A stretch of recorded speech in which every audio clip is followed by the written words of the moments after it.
Hi అందరికీ. ఆహ్, corona మళ్ళీ వస్తుందట. మళ్ళీ లాక్‌డౌన్ పెడతారట. మళ్ళీ మన పరిస్థితి ఏంటి? మనం ఇంట్లోనే కూర్చోవాలా?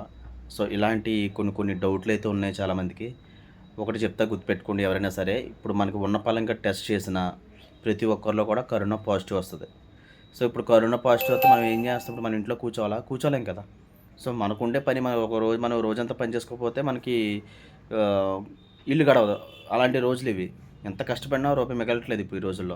మళ్ళీ మన పని మానుకొని షాపులు కట్టేసుకొని ఇంట్లో కూర్చుంటే రేపన్న రోజున మనం ఆహ్, ఏమి ఉండదు మనకంటూ. సో, ఇంక సో, అలాంటప్పుడు ఏం జేయాలి? ఇలాంటి న్యూసెస్ వచ్చినప్పుడు మనం ఈ టెన్షన్ పడకుండా, ఏం పడకుండా ఇప్పుడు ప్రతి చోట కూడా హాస్పిటల్‌లు పెరిగిపోయినియి, మెడికల్ షాపులు పెరిగిపోయినియి.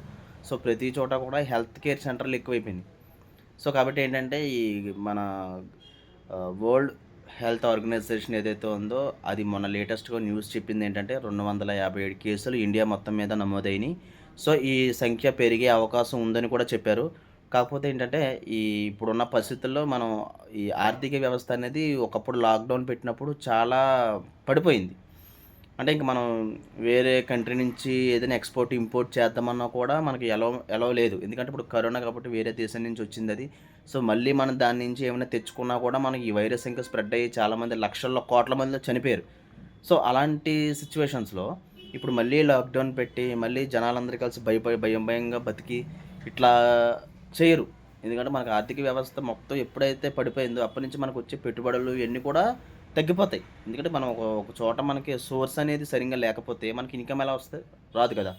సో, ఏంటంటే ఎవరు కూడా ఏమీ భయపడాల్సిన అవసరం లేదు. ఖచ్చితంగా అందరికీ ఆహ్, ఎన్ని కేసెస్ నమోదైనా ఏమైనా కూడా మన జాగ్రత్తలో మహా అయితే మాస్కులేసుకోండి, కొంచెం జాగ్రత్తగా ఉండండి అని చెప్తారే తప్ప లాక్‌డౌన్ పెట్టే అవకాశం అయితే లేదు.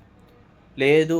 తప్పని పరిస్థితుల్లో పెట్టాలి అనుకుంటే నైట్ కర్ఫ్యూలు పెడతారు. అంటే రాత్రి 9 దాకో, 10 దాకో ఇంత టైం అని ఇచ్చేసి, ఆ టైం నుంచి వేరే ఊరు నుంచి వచ్చేవాళ్ళని మన ఊరికి, మన ఊరు నుంచి వెళ్ళేవారిని వేరే ఊరికి ఎళ్ళనివ్వకుండా పోలీసులు మనకు బోర్డర్‌లో ఊరు చివరలో పొలిమేర దగ్గర ఉంటారు.